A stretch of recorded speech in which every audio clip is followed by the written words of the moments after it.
Welcome to Amend audio recordings of Living Sober. My name is Auntie Jill, and this is Chapter 4, Remembering that Alcoholism is an Incurable, Progressive, Fatal Disease. Many people in the world know they cannot eat certain foods, oysters or strawberries or eggs or cucumbers or sugar or something else, without getting very uncomfortable and maybe even quite sick. A person with a food allergy of this kind can go around feeling a lot of self-pity, complaining to everyone that he or she is unfairly deprived, and constantly whining about not being able or allowed to eat something delicious. Obviously, even though we may feel cheated, it isn't wise to ignore our own physiological makeup. If our limitations are ignored, severe discomfort or illness may result. To stay healthy and reasonably happy, we must learn to live with the bodies we have. One of the new thinking habits a recovering alcoholic can develop is a calm view of himself or herself as someone who needs to avoid chemicals, alcohol, and other drugs that are substitutes for it, if he or she wants to maintain good health. We have as evidence our own drinking days, a total of hundreds of thousands of man and woman years of a whale of a lot of drinking. We know that, as the drinking years went by, our problems relating to drinking continually worsened. Alcoholism is progressive. Oh, of course, many of us had periods when, for some months or even years, we sometimes thought the drinking had sort of straightened itself out. We seemed able to maintain a pretty heavy alcohol intake fairly safely. Or we would stay sober except for occasional drunk nights, and the drinking was not getting noticeably worse, as far as we could see. Nothing horrible or dramatic happened. However, we can now see that, in the long or short haul, our drinking problem inevitably got more serious. Some physicians expert on alcoholism tell us there is no doubt that alcoholism steadily grows worse as one grows older. Know anyone who isn't growing older? We are convinced, after the countless attempts we made to prove otherwise, that alcoholism is incurable. Just like some other illnesses, it cannot be cured in this sense.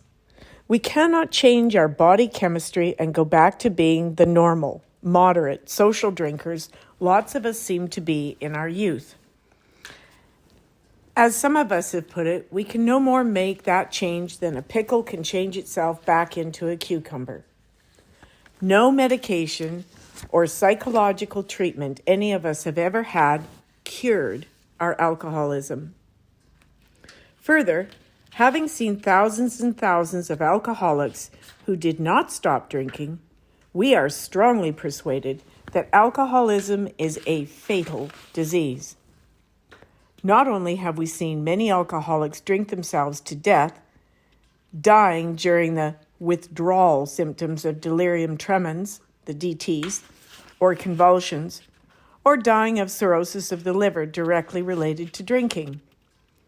We also know that many deaths not officially attributed to alcoholism are in reality caused by it.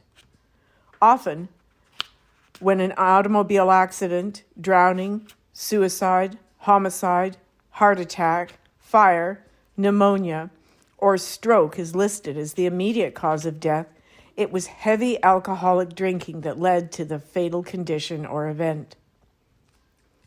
Certainly, most of us in AA felt safely far away from such a fate when we were drinking.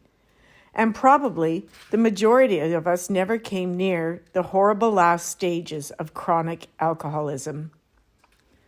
But we saw that we could if we just kept on drinking. If you get on a bus bound for a town 1,000 miles away, that's where you'll wind up unless you get off and move in another direction. Okay, what do you do if you learn that you have an incurable, progressive, fatal disease, whether it's alcoholism or some other such as a heart condition or cancer. Many people just deny it is true, ignore the condition, accept no treatment, suffer, and die. But there is another way. You can accept the diagnosis, persuaded by your doctor, your friends, or yourself. Then you find out what you can do about it, if anything, to keep the condition, quote unquote, under control. So you can still live many happy, productive, healthy years as long as you take proper care of yourself.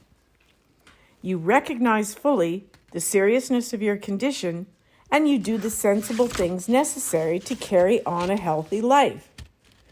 This, it turns out, is surprisingly easy in regard to alcoholism if you really want to stay well. And since we AAs have learned to enjoy life so much, we really want to stay well. We try never to lose sight of the unchangeable fact of our alcoholism, but we learn not to brood or feel sorry for ourselves or talk about it all the time. We accept it as a characteristic of our body, like our height or our need for glasses or like any other allergies we might have. Then we can figure out how to live comfortably, not bitterly. With that knowledge, as long as we start out by simply avoiding that first drink, remember, just for today. A blind member of AA said his alcoholism was quite similar to his blindness. He said, "Once I accepted the loss of my sight and took the rehabilitation training available to me, I discovered I really can, with the aid of my cane or my dog, go anywhere I want to go quite safely, just as long as I don't forget or ignore the fact that I am blind. But when I do not act within the knowledge that I cannot see, it is then I get hurt or in trouble." If you want to get well, one AA woman said, you just take your treatment and follow directions and go on living. It's easy as long as you remember the new facts about your health. Who has time to feel deprived or self-pitying when you find there are so many delights connected with living happily unafraid of your illness? To summarize, we remember we have an incurable, potentially fatal ailment called alcoholism. And instead of persisting in drinking, we prefer to figure out and use enjoyable ways of living without alcohol. We need not be ashamed that we have a disease. It is no disgrace. No one knows exactly why some people become alcoholics while others don't. It is not our fault. We did not want to become alcoholics. We did not try to get an illness. I'm on the page of page 10 now. We did not suffer alcoholism just because we enjoyed it. After all, we did not deliberately, maliciously set out to do the things we were later ashamed of. We did them against our better judgment and instinct because we were really sick and didn't even know it. We've learned that no good comes of useless regret and worry about how we got this way. The first step towards feeling better and getting over our sickness is quite simply not drinking. Try the idea on for size. Wouldn't you rather recognize you have a health condition which can be successfully treated than spend a lot of time miserably worrying about what's wrong with you?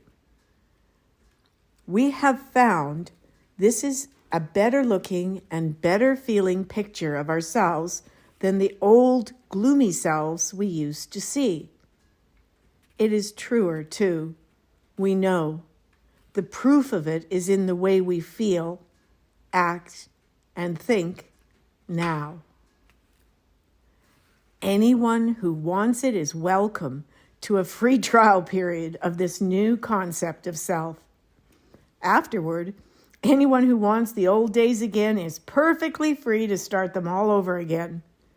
It is your right to take back your misery if you want it. On the other hand, you can also keep the new picture of yourself, if you'd rather.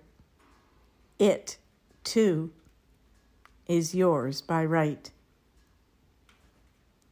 That's the end of chapter 4. This is Auntie Jill.